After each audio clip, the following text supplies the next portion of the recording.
Chapter 15.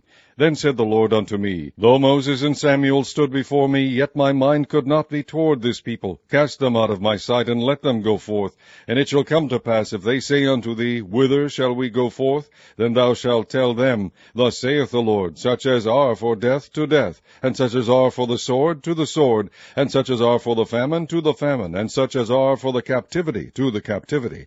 And I will appoint over them 4 kinds, saith the Lord, the sword to slay, and the dogs to tear, and the fowls of the heaven, and the beasts of the earth to devour and destroy. And I will cause them to be removed into all kingdoms of the earth, because of Manasseh the son of Hezekiah, king of Judah, for that which he did in Jerusalem. For who shall have pity upon thee, O Jerusalem, or who shall bemoan thee, or who shall go aside to ask how thou doest?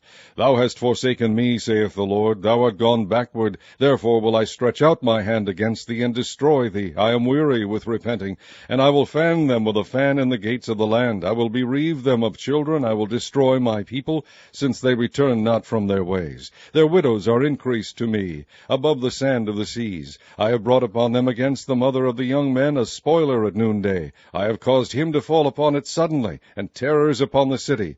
She that hath borne 7 languisheth. She hath given up the ghost. Her son is gone down while it was yet day. She hath been ashamed and confounded, and the residue of them will I deliver to the sword before their enemies, saith the Lord.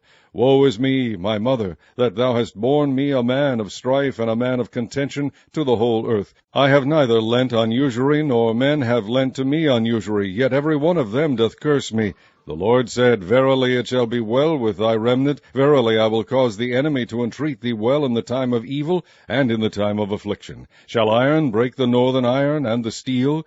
Thy substance and thy treasures will I give to the spoil without price, and that for all thy sin, even in all thy borders. And I will make thee to pass with thine enemies into a land which thou knowest not. For a fire is kindled in mine anger, which shall burn upon you. O Lord, thou knowest, remember me, and visit me, and revenge me of my persecutors. Take me not away in thy long suffering. Know that for thy sake I have suffered rebuke. Thy words are found, and I did eat them, and thy word was unto me the joy and rejoicing of mine heart. For I am called by thy name, O Lord God of hosts. I sat not in the assembly of the mockers, nor rejoiced.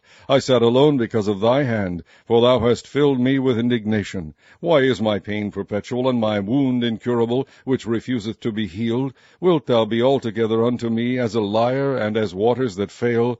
Therefore thus saith the Lord, If thou return, then will I bring thee again, and thou shalt stand before me. And if thou take forth the precious from the vial, thou shalt be as my mouth. Let them return unto thee, but return not thou unto them. And I will make thee unto this people a fenced brazen wall, and they shall fight against thee, but they shall not prevail against thee, for I am with thee to save thee and to deliver thee, saith the Lord. And I will deliver thee out of the land of the wicked, and I will redeem thee out of the hand of the terrible.